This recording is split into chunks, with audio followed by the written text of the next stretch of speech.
Mayday, Mayday, Mayday. All the signs are there that John Major next week will announce an election for May the 1st.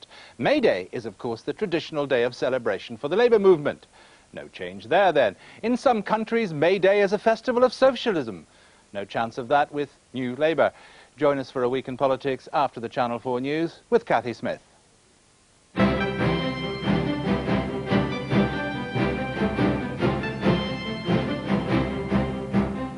Good evening. Thousands of Albanian refugees have begun massing at ports and along the borders in a desperate attempt to escape their country's chaos.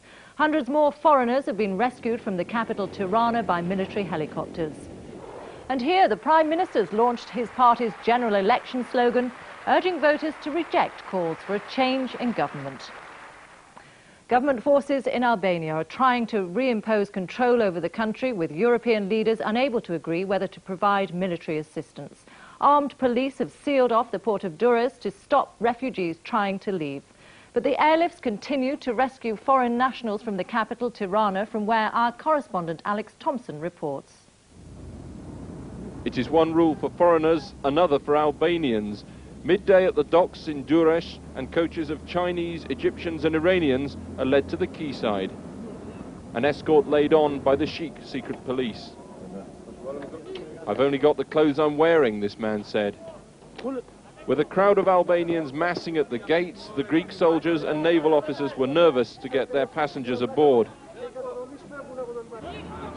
Just after 12:30, a crowd of several thousand Albanians broke through the cordon and made a run for it.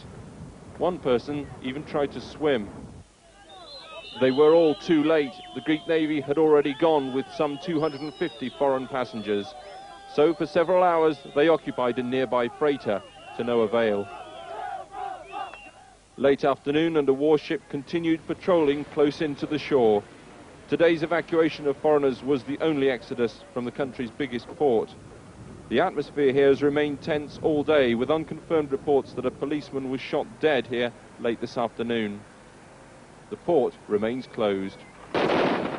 Around town, police checks keep the people out. This is the reality of Durrës, but the rumour of escape from here keeps drawing people in. As one man said, "I'll go anywhere where there's jobs and bread." Further south, towards Vlora and the rebel-held area, government forces have re-established road checks for weapons and would-be refugees. Those in civilian clothes are connected to the Sheikh, the secret police. A few miles south from here and they'd be beaten up, imprisoned or killed by the rebels in this divided country. In the capital, a continuing show of strength by forces loyal to President Sali Berisha. But the foreign embassies don't share the confidence of the young men on the armoured personnel carriers, and their airlift of non-essential personnel continued throughout the day from the US compound. Alex Thompson, Channel 4 News, Tirana. Neighbouring countries now fear Albania's rapid descent into chaos and violence could spark a massive exodus of refugees. At least 3,000 Albanians have already managed to reach Italy, where the government's agreed to allow them temporary sanctuary. Tristana Moore reports. As the rescue operation resumed today, hundreds of Albanian refugees arrived in the Italian port of Brindisi. These are the lucky ones. However, they face an uncertain future. With at least 3,000 Albanians now in Italy, the authorities are anxious to avoid a repetition of the last mass exodus 6 years ago.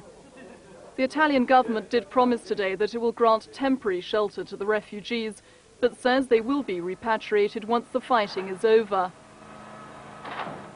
The threat of a new wave of refugees dominated a meeting of European foreign ministers in the Netherlands, but no agreement was reached on what action to take. It's quite premature to talk about intervention of a military kind from outside Albania. There is a conflict, a serious conflict in Albania. Already there are very strenuous diplomatic efforts being made to get people, the various Albanian leaders, meeting each other, agreeing a political solution. Earlier, the Britons who managed to escape from the lawlessness of Albania arrived back at Heathrow, still in shock but relieved. It's a mixed emotion. We've left a broken country. We're grateful for the people who've got us out. And it's great to be with our family. In Albania, the confusion and looting continues. In another show of force, armed rebels ransacked government property, looking for more weapons. As the international community discusses whether it should send in a military force, there's no doubt about the danger the instability in Albania brings for the outside world. Here, the Prime Minister has told Tory activists in Bath they must defeat calls for a change in government. Launching his new slogan, "You can be sure of the Conservatives," Mr Major also outlined his personal vision for the election campaign. The Liberal Democrats said voters were sure they didn't want 5 more years of the Tories. Labour dismissed Mr Major's record. Well, I think there's great insecurity after their 18 years, and he offers to privatise the welfare system. Basically what he's doing is leading us into another era of insecurity, a new age of fear about to dawn if they get another 5 years.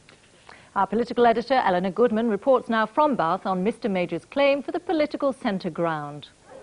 Mr Major began his campaign as he means to continue out on the streets at the centre of a scrum.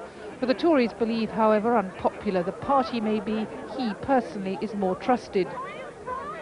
So the idea is to make it a highly personalised campaign, drawing on his own experiences to try to win back the centre ground from Tony Blair. I'm not asking you to vote for a Conservative party led by Tom or Dick or Harry. I'm asking you to vote for a Conservative party led by me. Because the conservatism that I'm talking about isn't just for the lucky, the fortunate, the few, the able, the self-confident. It's for everyone. For those for whom life is a struggle. For those who don't have the best education, don't have a decent home, don't live in a safe neighbourhood, don't have a job. Many of them look to us. Many of them are Conservatives. I know them. I came from them. I care for them. And I long to see them too have some of the finer things of our life. What he said these voters wanted was a smaller but better state in which individuals were helped to make provision for themselves. To bolster social security with personal and family security. To build alongside state provision growing private wealth. To replace the insecurity of dependence for many with the security of independence for all. Labour claims that changes to things like pensions mean that the Tories are the real threat to security. But the Conservatives' whole strategy, encapsulated in their slogan, is to present Labour as the risk and the Tories as the safe vehicle for change, all meant to counter the argument, time for a change. It wouldn't be safe to change. Not safe to change economic management. Not safe to toe the line in Europe, wreck our competitiveness, and make sure people in work will be out of work and people out of work will never have the opportunity of getting into work. It was not a speech with great rhetorical flourishes, but it did give the activists a formula for dealing with the issue of middle-class insecurity, which Mr Blair has so successfully exploited. Lagging so far behind in the polls, they didn't have to worry about looking triumphalist. Rather, they had to create the impression they think they can win. But never in 18 years of government have they had so much to do in the campaign. Eleanor Goodman, Channel 4 News, Bath.